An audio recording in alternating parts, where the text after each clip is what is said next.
Hi all, എന്തൊക്കെയുണ്ട് വിശേഷം? സുഖമായിരിക്കണോ എല്ലാവരും? ഞങ്ങളിവിടെ അടിച്ചു പൊളിച്ച് സുഖമായിരിക്കണം. പിന്നെ ഇന്നത്തെ എൻ്റെ ഒരു വിഭവം ഒരു സ്പെഷ്യൽ വിൻ്റർ ഫുഡാണ്. നമ്മുടെ നാട്ടിലൊക്കെ ഇപ്പോൾ ചൂടായിരിക്കില്ലേ, ചൂട് തുടങ്ങിയിട്ടുണ്ടാവും. ഇവിടെ ഇപ്പോഴും നല്ല തണുപ്പാണ്. അപ്പോൾ തണുപ്പത്ത് കഴിക്കാൻ പറ്റിയ നല്ലൊരു ചൂട് ചിക്കൻ രസം. എങ്ങനെയുണ്ട്? പേര് നന്നായിട്ടില്ലേ? കാണുമ്പോൾ തന്നെ എളുപ്പമാണ്. അത് എന്തുകൊണ്ടാണ് അത് ഉണ്ടാക്കണമെന്ന് നമുക്ക് നോക്കാം, മനസ്സിലാക്കാം അല്ലേ.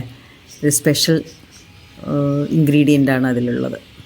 വളരെ ഒരു 10 to 15 മിനിറ്റ്സ് കൊണ്ട് നമുക്ക് ഉണ്ടാക്കാം.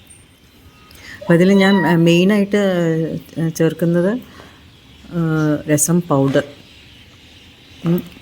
അത് നമുക്ക് കാണാം അതിൽ എങ്ങനെയാണ് എന്താണ് ഉപയോഗിച്ചതെന്ന്. ആദ്യത്തെ ഫ്യൂ ക്ലിപ്പിൽ കണ്ടിട്ടുണ്ടാവും, എന്നാലും അതെങ്ങനെയാണ്. അപ്പം ആദ്യം കുറച്ച് മഞ്ഞളും കുരുമുളകും ചിക്കൻ വേവിക്കാനുള്ള ആവശ്യത്തിനുള്ളൊരു വെള്ളമൊക്കെ ഒഴിച്ച് കുക്കറിൽ തന്നെ ആദ്യം വേവിക്കാൻ വെച്ചു. എന്നിട്ടാണ് പിന്നെ ഞാൻ yellow and red bell pepper cut ചെയ്യാൻ തുടങ്ങിയത്. കട്ട് ചെയ്ത് കഴിഞ്ഞ് കുറച്ച് കഴിഞ്ഞപ്പോഴാണ് കൊറിയാണ്ടർ ലീഫ് കട്ട് ചെയ്തിട്ടില്ല എന്ന് ഓർമ്മ വന്നത്. പിന്നെ ആദ്യം ഞാനത് കൊറിയാണ്ടർ ലീഫ് എടുത്ത് കട്ട് ചെയ്തു. അപ്പോൾ ഞാനത് കട്ട് ചെയ്യാണ്ട് തന്നെ റോ ആയിട്ട് അങ്ങനെ എടുത്തു, എഡിറ്റിങ് ചെയ്യാണ്ട്. കാരണം നമ്മൾ കിച്ചണിൽ എന്തെല്ലാം അബദ്ധങ്ങൾ ചെയ്യുമല്ലേ, അതിൽ ഒരു ചെറിയൊരു അബദ്ധമാണ് ഈ കാണുന്ന എന്താ പറയുക, കൊറിയാണ്ടർ ലീഫ് ആദ്യമേ പിന്നെയും കട്ട് ചെയ്യാൻ തുടങ്ങിയത്. അപ്പോൾ ഞാൻ അതിനങ്ങനെ റോ ആയിട്ട് തന്നെ ഇട്ടു, എഡിറ്റ് ചെയ്യാതെ. പിന്നെ ഉപയോഗിച്ചത് ജിഞ്ചർ ഗാർലിക്കും കൂടിയിട്ട് നന്നായിട്ടൊന്ന് ക്രഷ് ചെയ്തെടുത്തു. പേസ്റ്റിന് പകരം ഒന്ന് ഫ്രഷായിട്ട് തന്നെ ഉപയോഗിക്കാൻ വിചാരിച്ചു. കാരണം ഇത് രസമല്ലേ, രസത്തിന് ഏറ്റവും ഇമ്പോർട്ടൻ്റ് ആയിട്ടുള്ളൊരു കാര്യമാണ് ഗാർലിക് അല്ലേ. അപ്പോൾ ഞാൻ രണ്ടും കൂടി ക്രഷ് ചെയ്ത് വെച്ചു. അപ്പോൾ ശരിക്കും എനിക്കൊരു ഐഡിയ കിട്ടിയത്, ഇവിടെ ഒരു സൗത്ത് ഇന്ത്യൻ റെസ്റ്റോറൻ്റ് ഉണ്ട്, ദക്ഷിണം. ഒരിക്കൽ പോസ്റ്റ് ചെയ്തിട്ടുണ്ട്, ഷോർട്ടിലെന്ന് തോന്നുന്നു ചെയ്തിട്ടുണ്ട്. അപ്പം അതിൽ ഞാൻ പോയപ്പോൾ അവിടെ മെനുവിൽ കണ്ട ചില ഡിഷസാണ് രസം വട ആൻഡ് രസം ഇഡ്ഡലി. അപ്പോൾ അതെനിക്ക് ഭയങ്കര ഇൻട്രസ്റ്റിംഗ് ആയി തോന്നി. രസം വട ഞാൻ പിന്നെയും കണ്ടിട്ടുണ്ട്, രസം ഇഡ്ഡലി ഞാൻ കേട്ടിട്ടുണ്ടായിരുന്നില്ല. ഇപ്പോൾ രസം വട എന്നുള്ളത് ഞങ്ങൾ കോയമ്പത്തൂരൊക്കെ ഇരിക്കുമ്പോൾ അങ്ങനെ തമിഴ്നാട് അവിടുത്തെ ഹോട്ടലിലൊക്കെ അങ്ങനെ മെനുവിലൊക്കെ കണ്ടിട്ടുണ്ട്. അപ്പം ഞാൻ വിചാരിച്ചു ശരി, നമുക്കും ഒരു ഐഡിയ കിട്ടി, എനിക്ക് ഒരു മാറ്റം ചെയ്ത് നോക്കിയാലോ. അപ്പം ഞാൻ അപ്പം തന്നെ അവിടെ തന്നെ പറഞ്ഞു ഏട്ടനോട്, മോളുടെ അടുത്തൊക്കെ അതിന് പകരം ഒരു ചിക്കൻ ഇട്ടിട്ട് ഉണ്ടാക്കി നോക്കിയാലോ. അപ്പോൾ ഏട്ടൻ പറഞ്ഞു ഏട്ടൻ പിന്നെ ഫുഡ് ചെയ്യണമല്ലോ, എന്തും കഴിക്കാൻ ഭയങ്കര ഇൻട്രസ്റ്റ് ഉള്ള ഒരാളാണ്. അപ്പോൾ പിന്നെ ഞാൻ വിചാരിച്ചു ശരി, അതുണ്ടാക്കാം. അപ്പോൾ നെക്സ്റ്റ് ഡേ തന്നെ കുറച്ച് ചിക്കനൊക്കെ ഇട്ട് ഇതേപോലെ തന്നെ ഉണ്ടാക്കിയിട്ട്, നന്നായിട്ടുണ്ടെങ്കിൽ ഞാൻ രണ്ടാമതും ഉണ്ടാക്കിയിട്ട് പിന്നെ പ്രസൻറ്റ് ചെയ്താൽ മതിയല്ലോ എന്ന് വിചാരിച്ചു. അപ്പോൾ നോക്കിയപ്പോൾ നന്നായിട്ട് വന്നു, എല്ലാവർക്കും ഇഷ്ടമായി. അപ്പോൾ അങ്ങനെയാണ്. അപ്പോൾ ഇതിലത്തെ താരം MTR രസം പൗഡറാണ്. അപ്പോൾ ആ പാക്കറ്റിൽ തന്ന ഇൻസ്ട്രക്ഷൻ നോക്കിയിട്ട് നമുക്ക് എത്രയാണ് ml വെള്ളം അതിൽ വേണം അത് നോക്കി അതേപോലെ ആ 2 പാക്കറ്റിനും ആവശ്യമുള്ള വെള്ളം ഒഴിച്ച് മിക്സ് ചെയ്ത് വെക്കുക. പിന്നെ നമുക്ക് കുറച്ചും കൂടി വാട്ടറി ആയിട്ട് വേണമെന്നുണ്ടെങ്കിൽ നമ്മൾ ചിക്കൻ വേവിച്ച വെള്ളം ഉണ്ടല്ലോ, അത് ഉപയോഗിക്കാമല്ലോ. പക്ഷേ എനിക്കത് കറക്റ്റായിട്ട് വന്നു കേട്ടോ, അതുകൊണ്ട് അധികം ചെയ്യേണ്ടി വന്നില്ല. പിന്നെ ആ ചിക്കൻ്റെ വെള്ളം ഞാൻ എപ്പോഴും ബാക്കി വന്ന് അതിങ്ങനെ ബോട്ടിലാക്കി വയ്ക്കും. നമ്മൾ ടോഗോൻ്റെ ഫുഡിൽ മിക്സ് ചെയ്ത് കൊടുക്കും, ഫുഡിൽ അല്ലെങ്കിൽ റൈസിലും മിക്സ് ചെയ്ത് കൊടുക്കും.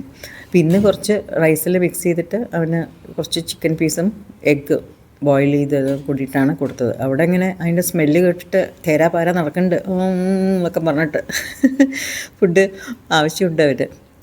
മണം കേട്ട് അവന് ഭയങ്കര ഇതാണ്, അപ്പം കഴിക്കണം എന്നുള്ളൊരു ഇതാണ്. പിന്നെ അത് വലിയ ബ്രീഡല്ലേ, എപ്പോഴും അതിന് അതും ലാബ് ഫുഡ് ചെയ്യണം, നന്നായിട്ട് ഫുഡ് വേണം, എത്ര കൊടുത്താലും കഴിച്ചുകൊണ്ടേ ഇരുന്നോളൂ, അങ്ങനെയൊരു ബ്രീഡാണത്. പിന്നെ ഞാനപ്പോൾ അവിടെയൊക്കെ ആയപ്പോൾ ഞാൻ അപ്പം തന്നെ അതൊക്കെ തുടച്ചു. അത് നമ്മൾ കൈയോടെ എല്ലാം ചെയ്യുമ്പോൾ നമുക്ക് പണി അങ്ങനെ ബേർഡനായിട്ട് തോന്നില്ല. അതേപോലെ തന്നെയാണ് നമ്മളെന്തെങ്കിലും വേവിക്കാനൊക്കെ വെച്ചിട്ടുണ്ടെങ്കിൽ എന്തെങ്കിലും പാത്രങ്ങളൊക്കെ ചെറിയ ചെറിയ പാത്രങ്ങളൊക്കെ എടുത്ത് അപ്പം തന്നെ കഴുകി വയ്ക്കും. കുറച്ച് എന്താ പറയുക ഓയിലി ആയിട്ടൊക്കെ ഉണ്ടെങ്കിൽ ഞാൻ അതിന് ജസ്റ്റ് ഒന്ന് ഇങ്ങനെ വെറുതെ ഇങ്ങനെ ഒന്ന് വാഷ് ചെയ്തിട്ട് ഡിഷ് വാഷറിലിടും. അങ്ങനെയാണ് ചെയ്യാറ്. പിന്നെ അതിന് തക്കാളിക്ക് ഞാൻ തക്കാളി പ്യൂരിയാണ് ഉണ്ടാക്കിയത്. ഉടച്ചിട്ട് നമ്മൾ സാധാരണ തക്കാളി രസം ഉണ്ടാക്കണ പോലെ. അപ്പം ഞാൻ അതിൽ എന്താ പറയുക ചുടുവെള്ളത്തിലിട്ടിട്ട് അതിൻ്റെ തൊലി കളഞ്ഞ് മിക്സിയിലിട്ട് അടിച്ചെടുത്തു. അങ്ങനെയാണ് ടൊമാറ്റോ പ്യൂരി ഉണ്ടാക്കിയത്. പിന്നെ അതും ഈ രസം MTRൻ്റെ രസം പൗഡർ ഉപയോഗിച്ചിട്ടുള്ള ലിക്വിഡ് ഉപയോഗിച്ചിട്ടാണ് അതിൻ്റെ ഗ്രേവി തയ്യാറാക്കിയത്. എന്നിട്ട് അതിൽ ചിക്കൻ ഇട്ടിട്ട് ഒന്ന് നന്നായിട്ട് ബോയിൽ ചെയ്തിട്ട് പിന്നെ ആവശ്യത്തിന് കുറച്ചും കൂടി വേണം കുരുമുളക് ഇടാം, മല്ലിയില ഇട്ടിട്ട് തിളപ്പിച്ചെടുക്കാം ചോറിൻ്റെ കൂടെ. വളരെ നല്ലൊരു തണുപ്പത്തൊക്കെ ഈ രസം നല്ല ടേസ്റ്റ്. ചിക്കനും കൂടി കുടിച്ചാൽ നല്ല സുഖമാണ്. ശരീരമൊക്കെ നല്ല ചൂടാകും. അതുപോലെ തന്നെയാണ് നമുക്ക് ക്ഷീണമൊക്കെ തോന്നുമല്ലോ. എന്തെങ്കിലും ചില സമയത്ത് വെറുതെ ഒരു ക്ഷീണമൊക്കെ തോന്നുമ്പോൾ ഇതുപോലെ ചെയ്താൽ മതി, നന്നായിട്ടുണ്ടാവും. നല്ല ഉഷാറൊക്കെ വരും. പ്രത്യേകിച്ച് വിൻ്റേഴ്സിൽ ഇതിലും നല്ലൊരു ഭക്ഷണം ഇല്ല എന്ന് തന്നെ പറയാം. അത്രയും നല്ല ടേസ്റ്റ് ഉണ്ട് കേട്ടോ. ഉണ്ടാക്കി നോക്കിയപ്പോൾ എല്ലാവരും ഒന്ന് ട്രൈ ചെയ്ത് നോക്കൂ. എന്നിട്ട് കമൻറ്റിൽ പറയണം എങ്ങനെ ഉണ്ടായിരുന്നു എന്ന്. നല്ല ഹോട്ട് റൈസും ചിക്കൻ രസവും ബ്യൂട്ടിഫുൾ, യമ്മി. അപ്പോൾ നമുക്ക് രുചിയും ആരോഗ്യവും ഒരുമിച്ച് കിട്ടും അല്ലേ? വീട്ടിൽ ഉണ്ടാക്കുന്ന ഒരു മെഡിസിനാണെന്ന് തന്നെ പറയാം ശരിക്കും ഒരു ചിക്കൻ രസം.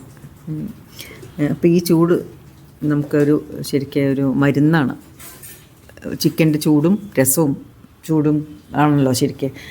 അതപ്പോൾ വിൻ്ററിൽ രണ്ടും കൂടി ഉപയോഗിക്കുമ്പോഴല്ലോ ശരീരത്തിന് നല്ലൊരു ഉഷാറും ഉന്മേഷമൊക്കെ കിട്ടും. എന്താ പറയുക 100% അത് നല്ല എഫക്റ്റ് ഉണ്ട് കേട്ടോ. ഞങ്ങൾക്ക് ഇഷ്ടപ്പെട്ടു അത്. ഒരു ഡിഫറെൻ്റ് ടേസ്റ്റും ചിക്കന്. അങ്ങനെയാണ് ഇന്നത്തെ എൻ്റെ വീഡിയോ. ഇങ്ങനെയുണ്ട്. അപ്പം മോള് ഇടയിൽ കൂടെ വന്നു.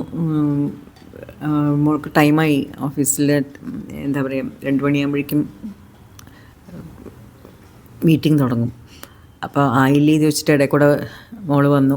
അപ്പോൾ ഞാൻ പറഞ്ഞത് ഇപ്പോൾ റെഡിയാവും ഒരു 10 മിനിറ്റ് എന്ന് പറഞ്ഞ മോളപ്പോൾ അവിടെ നോക്കി ഓരോന്ന് സ്ക്രോൾ ചെയ്തുകൊണ്ടിരിക്കുകയാണ്.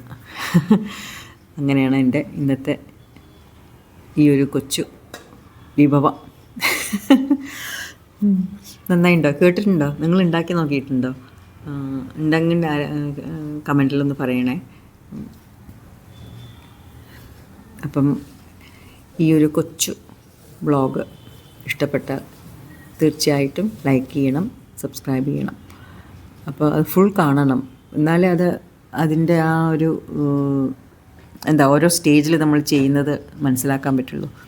ഓരോ ഐഡിയ ടിപ്സും ഞാൻ ഇടയിൽ കൂടെ പറയുമല്ലോ. അപ്പോൾ അതും നിങ്ങൾക്ക് പറ്റുന്നവർക്കത് യൂസ്ഫുൾ ആയിരിക്കുമല്ലോ. അതുകൊണ്ടാണ് പറയുന്നത് സ്കിപ്പ് ചെയ്യാണ്ട് ഫുൾ കാണുമ്പോൾ അത് മനസ്സിലാക്കാൻ പറ്റും. പിന്നെ എപ്പോഴും ഞങ്ങൾ ഇവിടെ അധികവും ബ്രൗൺ റൈസാണ്.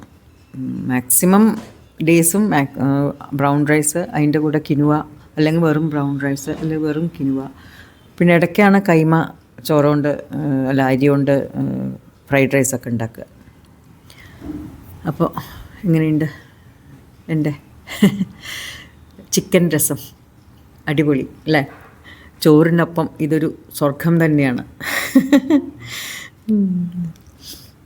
അപ്പോൾ എല്ലാവർക്കും ഒരു നല്ലൊരു ദിനം ആശംസിക്കുന്നു. Have a great day. Bye bye. See you in the next vlog. By.